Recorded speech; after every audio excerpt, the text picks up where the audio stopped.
Roast করবো বোকাচোদা কিবরিয়া কিনি, sorry roaster Kibria কিনি। আচ্ছা বিলাল ভাই এমনকি প্রবাসী ভাইদের বা বাংলাদেশের মানুষকে অনেক কথা বললো গালি দিয়া, এমনকি নিজে স্বীকার করলো যে তার হলো পিছনে রোস্টার করছে, যা ভুল করছে যেমন আর করবো না, যার কাম করে রয়েছে না। তাহলে ভিডিওটা দেখি আমরা, আর কমেন্টে অবশ্যই আপনারা কিছু লিখে যাবেন। বাংলাদেশের জনগণের টাকা দিয়ে এর জন্য একটা লাইভ করতেছে যে ভাই আমি আপনাকে টাকা দিয়ে, যারা ভালোবাসা মানুষ আছেন তাকে টাকা দিয়ে আমি একটা আইফোন 17 প্রো ম্যাক্স কিনতে চাই, যার দাম 1,90,000 টাকা, সবাই আমাকে টাকা পাঠান। তো হে একটা বিকাশ নগদ নাম্বার দিতে, বিশ্বাস করেন ভাই বিকালের মধ্যে 1,90,000 টাকা উঠে গেছে। ও কিন্তু বলে না আমি কাউকে হেল্প করতে যাচ্ছি, সাহায্য করবো, আপনার টাকা পাঠান, এটা করেন ওটা করেন, তো অন্য কিছু বুঝতে নেই। হে বলেই নিছে যে আমি একটা আইফোন কিনবো, আপনারা সবাই টাকা পাঠান, আপনাদের টাকা একটা আইফোন কিনে আমি আইফোনটা ইউজ করবো।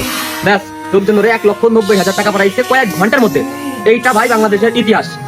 এখন এরপরেও যদি আমি ধর্ষণ বিরোধে রোজ করি ভাই, আমি একটা বোকাচোদা, ঠিক আছে? এই চ্যাপ্টার ক্লোজ।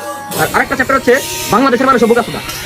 এবার তোকে যারা এই যে প্রবাসী আছে বেশিরভাগই, মানে সবগুলা না, নাম ধরে ধরে বলবো না, মানে বেশিরভাগই ধরেন 100-র মধ্যে 10টা আছে বোকাচোদা প্রবাসী। এগুলা কি করে, বিল্লালে মানে বাপ মায়ের খাতে খাইতে পারতেছে কিনা, ফ্যামিলির লোকজন ভালো আছে কিনা, এখানে খোঁজ নিচ্ছে না।